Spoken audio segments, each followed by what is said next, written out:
And breathe. Yeah. And keep your tongue nice and flat. And breathe. And breathe out.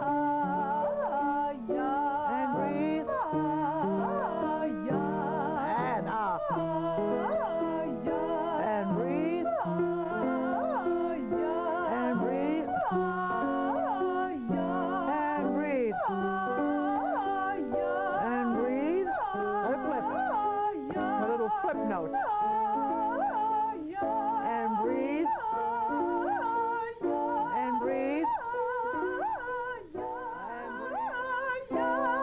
Yeah, and that way it flips up. Then you don't have to burden the sound. You can't carry your voice all the way up like a safe. It's got to really, it flips and changes this way right up, chromatically up the scale and down the scale. So if you let that happen, let it flip like that, then that whole thing of placing your voice, you can't place your voice. I can play this from here to here. But this places itself. It does, in other words, if you stop complete pushing this way. Okay, as long as you don't load the bottom. All right.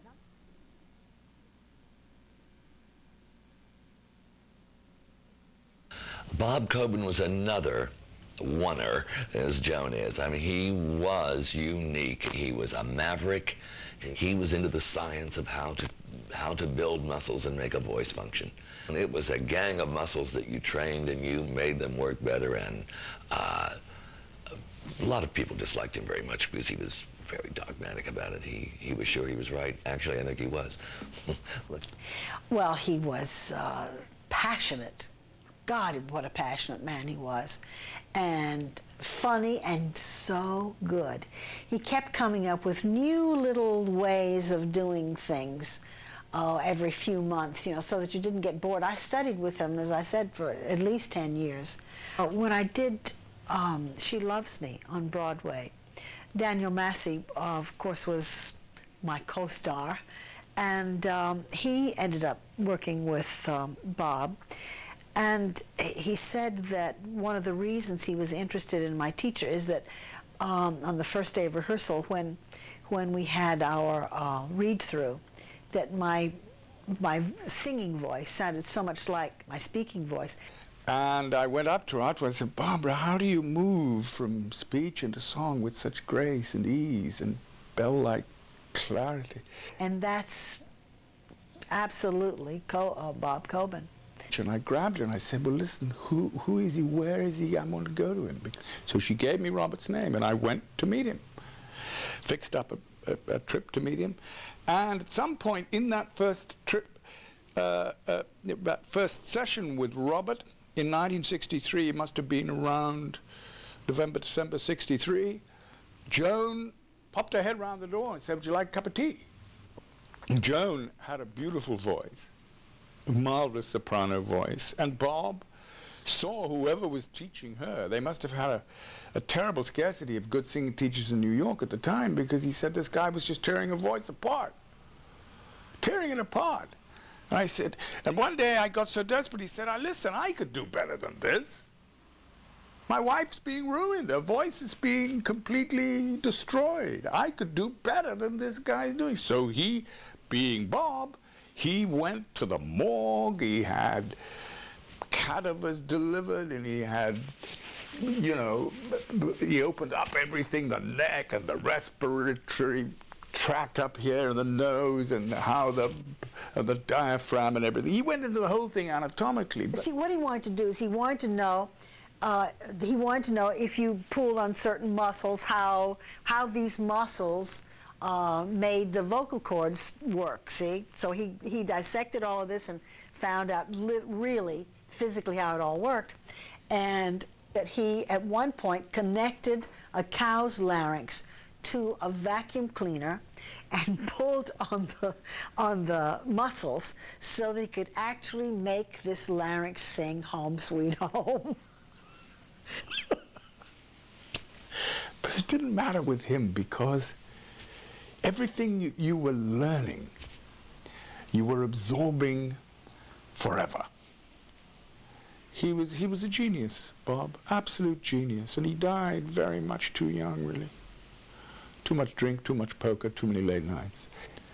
Wonderful man, wonderful man.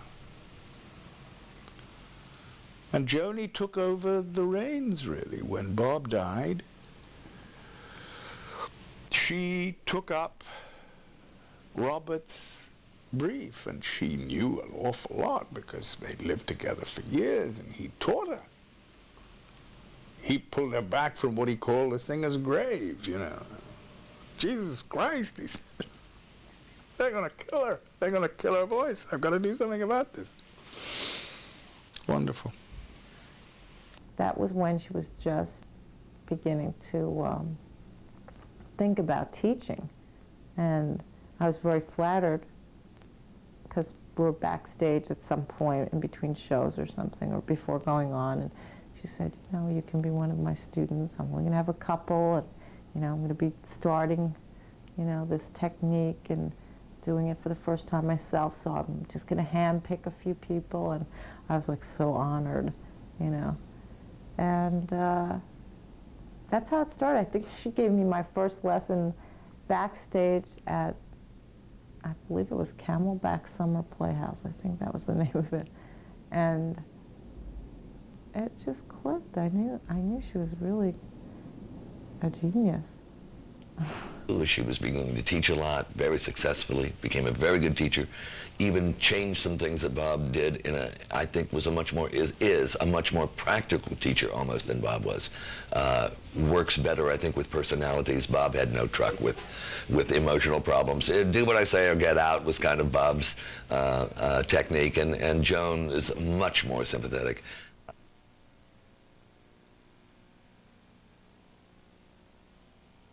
I mean, I've gone to a lot of vocal teachers, and a lot of them have made me do the most ridiculous things, from putting marbles in my mouth to making the weirdest sounds. And after a while, you know, they make you think that you must always go to them, that you will never be able to. Joan said to me, the one thing I want you to do is never come to me again. I want to be able to teach you something so you will never have to come to me again. So you'll learn to do it on your own. And that's when I thought, this lady really knows what she's doing. The most important thing she teaches us is take what you can get. I will never forget it as long as I live. You came in there sounding like a frog, wanting to be a prince. And she would say, it's okay to be a frog. I love frogs. Take what you can get. I was not able to sing for 3 weeks. I couldn't say a word. I was on vocal rest. And when I started back, our first lesson was 5 minutes long. She said, you better stop. She worked with me every day, increasing slowly the time we could work, until my voice was better than ever. And this was over a period of 2 months. Her patience, her whole approach. Patient, take what you can get. You can change the reed on a clarinet when it's worn out. You can't change the vocal cords. You're born with them and you die with them. And a great voice teacher nurtures those, and your trust in them, what they're doing with them. And that is very, very important. She will imbue you with a wonderful sort of musical vitamin. She will, I'm sure she's caught this from Robert, that whatever you are absorbing, it is forever. It's going to stay there.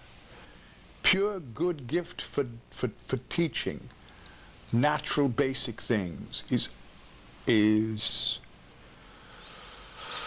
infallible. She's got it. Well, I tell you how highly I think of Joan Kobin as a teacher.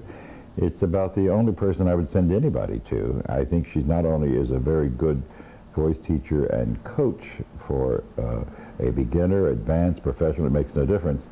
But I think also the thing it is that she becomes part of their life in a way. She's so interested in her students. And I think the reason why Joan is a good teacher is she likes to teach. This is not somebody who's a frustrated performer. Joan loves to teach. I think there are a lot of people teaching who shouldn't be, you know? And there are many people who are teaching because they failed at something else or have been frustrated in their dream or in their goal. Joan teaches because she loves teaching.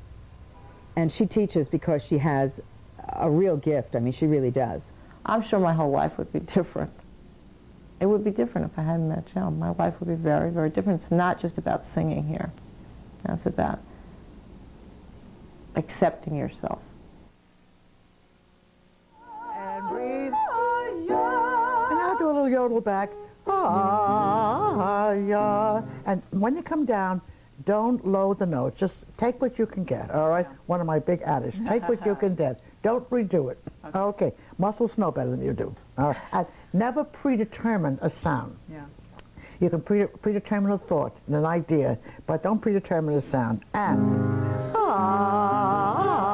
yeah. And breathe.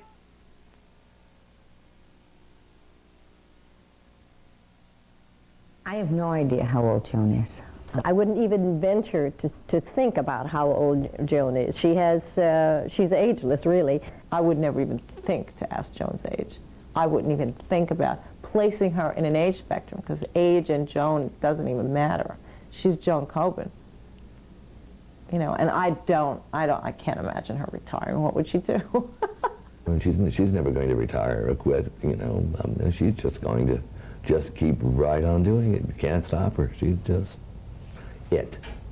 You know, the beat goes on.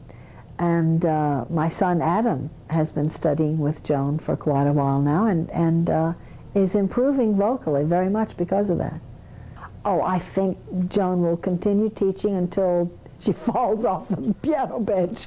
And I'll keep singing until somebody pulls me off of the stage, I suppose. I have no plans to stop, and I'm sure she doesn't either. It's like, I think of Joan as infinity, so, you know, I can't imagine that there would ever be anything that Joan's going anywhere, ever, you know, forget it, you know. Thank you. Bravo! It's a very pretty tune, Benny.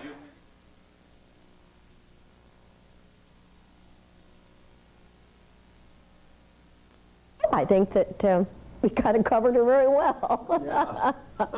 Well, thank you very much. Oh, you're welcome, Rick.